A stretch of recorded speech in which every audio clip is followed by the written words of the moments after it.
Hey guys, what's going on? It's Ben here. I'm back again today doing another video.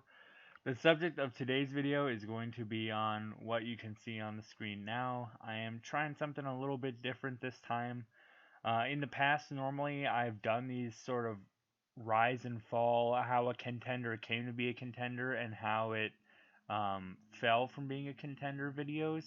And I've normally just shown you guys my face during the videos and read off statistics and different things about the teams, but today I figured I'd have some visuals along with it because I feel like when I read off some stats or something like that, it might be a lot more helpful or interesting for you guys to be able to see some statistics along with just me rattling them off. So, yeah, so today I'm going to start with this first in kind of like a new series of videos, and if you guys like this, we can continue. And I have a couple of these that I made up, so I'm gonna keep going on like a mini series with all of them.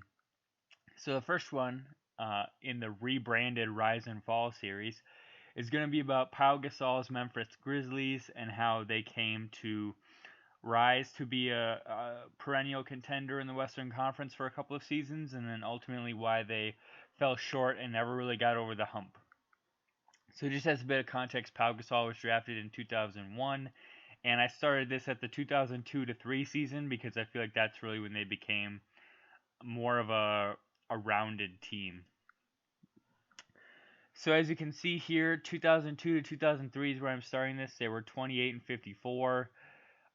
Their offense was middle of the pack in the NBA, and their defense was terrible. And I've put up relevant statistics here, mainly games played, minutes, field goal attempts, and percentage. Same with 3-point attempts and free throws. And then rebounds, assists, steals, blocks, points. So as you can see on this team, actually very well balanced scoring. When you look across, you see that there's um, 7 double-digit scorers, and now obviously nobody but Gasol very high up. But the main problem with this team is that really outside of Shane Battier, you don't really have any defenders, of course, and Gasol was still pretty young and learning his ways in the NBA, and they were really relying on him and Jason Williams as the centerpieces of this team.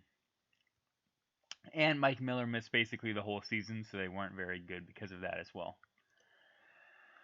Moving on to 2003 to 2004, this is when they took a really big jump overall as a team. They got up to 50 wins, thanks in part because they had a really good offense, as you can see, 7th overall in the league. And their defense, although still not their stronger part of their team, it did jump up quite a bit to 11th. And Hubie Brown took over as head coach, I think, around this season. So, um, because of that, overall the team jumped up quite a bit as far as just how they were drawing up offensive schemes and defense. And then you can see here from the statistics that they had brought in James Posey, who's pictured in the top right, and he was very vital to this team. He was 39% from 3. He was 14 points a game. Other than him, pretty consistent scoring across the board. Again, like not 7 guys in double figures, but he still had 5, and then 3 other guys essentially between Lorenz and Wright, Shane Battier, and Stromile Swift, who had 9 points per game. So that's pretty solid. I and I'm pretty sure if I'm remembering correctly, but they played the Spurs in the first round, and so if you look at the playoff stats, actually Gasol played a lot better, but James Posey's the one who took a huge hit. His field goal percentage went down 7%, and his 3-point percentage went down like 21 or 22%. So that was a huge hit. Also, Jason Williams' efficiency really plummeted in the playoffs as well. Um, Mike Miller struggled a bit. As you can see, he shot 35% from the field. Same with Stromile Swift. And really just they faced a really tough defense in the San Antonio Spurs, and because of that, they got thoroughly beaten. And a big thing that came up with this team a lot is they really just didn't have that like solidified second option. So like basically opposing teams could let Gasol do as good as he wants. Like you can see here, he was scoring 19 a game essentially in the playoffs on 57%, which is really good. But they didn't have the second option. Like, they had a bunch of role player guys like Posey, Jason Williams, Shane Battier, Mike Miller, Bonzi Wells, guys you can't really rely on when it comes down to it. And what I mean by that is, like, yes, they'll have some good games, but there's going to be a lot of times where they might just um, fold under the pressure a bit, and it's hard to be a contender when you really only have like one consistent scoring option. 04 to 05, this team changed in a lot of ways a lot. They still made the playoffs. They were a bit of a worse record. Their offense actually dropped quite a bit, but their defense improved a lot. So their defense went up 6 positions. Their offense went down 12. Um, and this was a team who basically had the exact same team coming back, but just I think their overall philosophy changed. They lost to the Suns in the first round. And again, if you look at the team, James Posey was a much smaller part of this team. He also only shot 36% from the field instead of 48, and his three-point percentage was down from 38% to 31. Mike Miller stepped up quite a bit, going from I think like 8 or 9 points per game to 13, and Jason Williams still there, still average. But you look up and down this team, offensively, it makes sense that they were pretty low in their rating because outside of Gasol, there's really nobody on this team who's impressive offensively.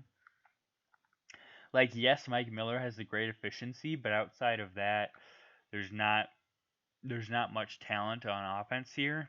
And if you look at the playoffs against the Suns, they actually did decent as far as their statistics go, especially Jason Williams had a huge jump, and his efficiency was off the charts, 53% from the field and 48% from three. Um, but overall, just honestly lacking quite a bit when it came to offensive talent to surround Gasol. 05 to 06, you had again, a somewhat similar core, except this time they had traded Jason Williams and um, James Posey for Eddie Jones, who you can see was third on the team in minutes played per game. Uh, and a big thing on this team, they had picked up at the time a few supporting pieces as well, like Bobby Jackson, Chucky Atkins, and Damon Stoudemire. So a lot of point guard help because they had lost Jason Williams. And they had some health issues for Atkins and Damon Stoudemire. You know, those two guys were looked at as guys who were each going to play around 30 minutes, and they combined. Let's see here, they missed around 85 games, so that was a pretty big blow to this team. Besides those two, everybody else was relatively healthy, but yeah, those two in particular struggled. This was the year that they played the Mavs in the playoffs, and again, they lost 4-0 in the first round. Um, and pretty consistent with the last year. You know, they went from 19th to 16th on offense, and they went from I think 5th to 2nd. So the defense was again very good. And again in the playoffs, it kind of just comes down to once again they have Pau Gasol who's playing pretty decent. His efficiency was actually pretty bad in this series compared to what it normally is, but it's to be expected in the playoffs versus tougher competition. But yeah, overall, just you can see the numbers for yourself. They just didn't really have consistent scoring options. No Damon Stoudemire for the playoffs, and that hurt them quite a bit as he was really seen as like even their you could argue like their third best offensive player at times. Um, Mike Miller struggled in the playoffs. Same with Chucky Atkins. Same with basically everybody but Buck uh, Eddie Jones, who was pretty limited as far as his shots per game, even. So, yeah, overall, just a team who was seeing a lot of limitations offensively. And yes, they were good defensively, and that was good for the postseason, but they didn't really have that wing guy who you could just turn it over to and get like 18 points a game from. That's what they were really hoping for Eddie Jones at this point, but he was just a bit over the like over the hill at this point. He didn't really have that prime Eddie Jones pop he did when he was in, let's say, Charlotte or Los Angeles, and so they were kind of getting him right at the tail end of his career. And going into 06-07, they had traded Shane Battier for Rudy Gay, so he's pictured in the top right. And then in the bottom left is a picture of Chucky Atkins, who this year became a pretty prominent figure for the team. Um, I believe this is the first season wherein Hubie Brown had left as well. And you can see with him leaving, their defense just plummeted to 30th from second the year before. The offense actually got marginally better, going from 16th to 13th, but the defense just plummeted. And really, you look at it and you say, is it only because they lost Shane Battier? Well, no, it's not only because of Shane Battier, but he was averaging, or not averaging, he was like first team all defense caliber of a small forward when he was on this team. So him leaving was a big deal for a rookie Rudy Gay who is going to play no defense. You'll see that they got contributions from him, Chucky Atkins, Hakeem Warwick. Mike Miller had the best season of his career and won sixth man. Pau Gasol missed about 23 games. That definitely contributed to their record. Um, and they lost Eddie Jones.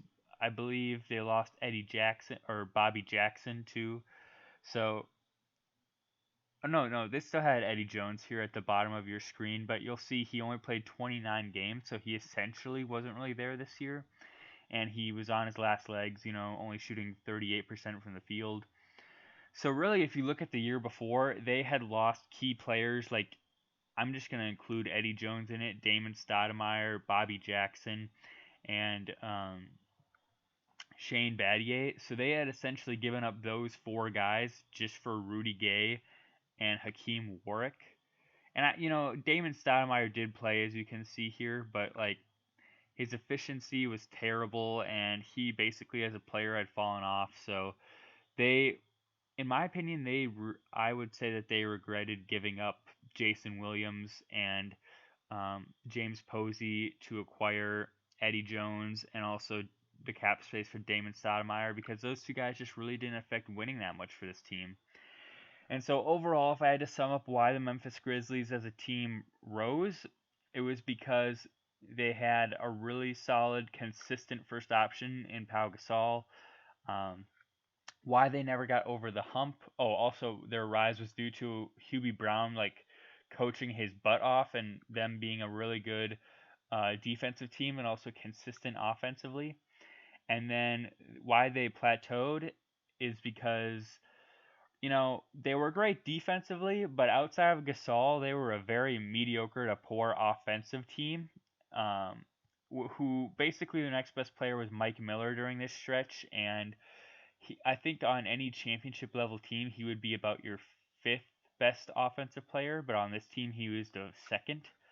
So that tells you all you need to know. And then their fall, ultimately caused by trading away two of their top four players for guys who are at the tail end of their careers and really couldn't contribute that much by the end of everything. So there you have, guys. That's the first video in the Rise and Fall series that I'm starting back up again. I'm doing it with this new format. I hope you guys liked it, and I hope you check out more videos. So I'll see you next time. Bye.